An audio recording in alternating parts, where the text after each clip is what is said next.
மாண்புமிகு பாரத பிரதமர் அவர்களுக்கு கொண்டு கட்டிக்கிச்சு அவர்களுக்கு வாழ்த்தும் நன்றியும் தெரிவித்து தான் நான் இந்த லெட்டர் கொடுத்தேன். ஓகே சார், இப்போ பிரதமர் மோடி அவர்களை நம்ம கடந்த ஆட்சியில் இருக்கும்போது சந்திக்கும் பொழுதெல்லாம் வந்து பார்த்தீங்கன்னா திமுக வந்து ரொம்ப மோசமான விமர்சனங்களை முன் வச்சிருக்காங்க. இப்போ உதயநிதி ஸ்டாலின் அவர்கள் ஒரு விளையாட்டு போட்டி விஷயமா மோடி அவர்கள் இன்னைக்கு சந்திக்க போறாரு. அதை நீங்க எப்படி சார் பாக்குறீங்க? விளையாட்டு கேலோ இந்தியான்ற விளையாட்டு விஷயத்துக்கு இன்விடேஷன் கொடுத்து அவரை சந்திக்கிறாரு, அதை எப்படி சார் பாக்குறீங்க? ஏன்னா நீங்க அவரத்தையும் நீங்க சந்திக்க போதுன்னா அவரது சரி ஓகே.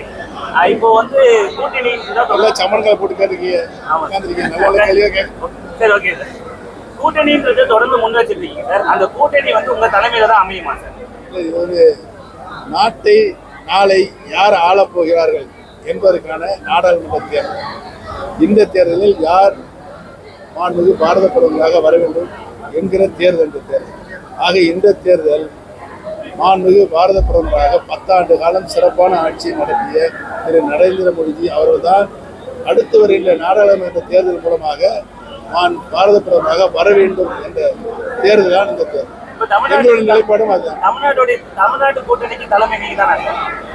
அதையும் சொல்லிட்டு இல்லை, விளக்கமா சொல்லிட்டேன். நாடாளுமன்ற தேர்தலை பொறுத்தவரையில்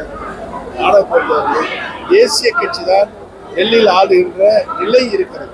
ஆக தேசிய கட்சியாக இருக்கின்ற பாரதிய ஜனதா கட்சி தான் தலைமை. நாடாளுமன்ற தேர்தலை பொறுத்தவரையில் பாரதிய ஜனதா கட்சியின் தலைமையில் தான் கூட்டணி அமையும். உங்களுடைய கூட்டணி கட்டுறோமா சார்? பிஜேபி உங்களுடைய கூட்டணி கட்டுறோம். பொறுத்திருந்து பாருங்க, ரொம்ப அவசரப்படுறேன். சொல்லுங்க. கிளாம்பாக்கம் பேருந்து நிலையத்தில் வசதிகள் கிளாம்பாக்கம் பேருந்து நிலையத்தில் சார் ஒரு சில குறைபாடெல்லாம் இருக்குன்னு சொல்றாங்களே, என்ன இல்லை சார்? இப்போ தூரமா இருக்குன்னு சொல்லி நிறைய விமர்சனங்கள்லாம் வந்து பஸ் ஸ்டாண்ட் வந்து ரொம்ப தூரம் வந்துருச்சுன்றாங்க.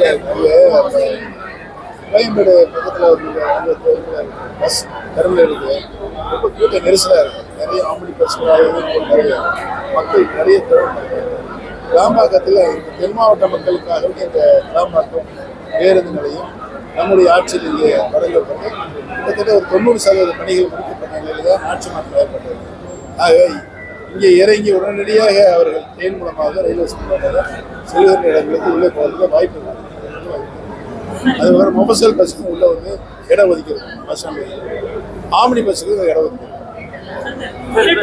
பொங்கலுக்கு பணம் அறிவிக்கல, நீங்க அறிக்கையும் கொடுத்துருக்கீங்க சார். ஒருவேளை பொங்கலுக்கு பணம் அறிவிக்கப்படவில்லை, நான் திமுக அரசு சார்பா அறிவிக்கப்படனா போராட்டங்கள் ஏதாவது உங்க சார்பா செய்வீங்க? ஏன்னா அவங்க ஒருவேளை அறிவிக்கப்படல, இதுவரைக்கும் நிதி மட்டும் ஒன்றும் அறிவிக்கல. உறுதியாக நாங்கள் கோரிய நிதியை பொங்கல் தொகுப்பிற்கு வழங்க வேண்டும் என்பதால் எங்கள் கோரிக்கை. அதை கொடுக்கின்ற வரையில் எங்கள் கோரிக்கை வலுவாக இருந்துகிட்டே இருக்கும். இப்போ கடந்த முறை வந்து பாத்தீங்கன்னா அமமுக பொதுச் செயலாளர் டிடிவி தினகரன் அவர்கள் என்ன சொல்லியிருந்தாருன்னா ஸ்லீப்பர் செல்ஸ் இருக்காருன்னு சொல்லிட்டே இருந்தாரு. ஸ்லீப்பர் செல்ஸ் நம்ம அதிமுக இருக்காருன்னு சொல்லிட்டே இருந்தாங்க. இப்போ நீங்க என்னன்னா நீங்க எடப்பாடியோட ரகசியத்தை சொல்லிடுவேன்றீங்க. கண்டிப்பா இப்போ ரகசியம்னா வெளியே சொல்ல முடியாது. பட் வெளியே சொல்ல வாய்ப்பு இருக்கா சார்? பொறுத்திருந்து பாருங்க. நீங்க தலைமையில என்ன கேள்வி கேட்க சொல்றீங்களோ அதுக்கு இரட்டை இலை ஈரோடு சட்டமன்ற கிழக்கு தொகுதியில் அந்த இரட்டை இலை சின்னம் திரு எடப்பாடி பழனிசாமி அவர்கள் தலைமையாக தற்காலிகமாக தான் கொடுக்கப்பட்டது. அந்த வழக்கு தான் இப்ப 19ஆம் தேதி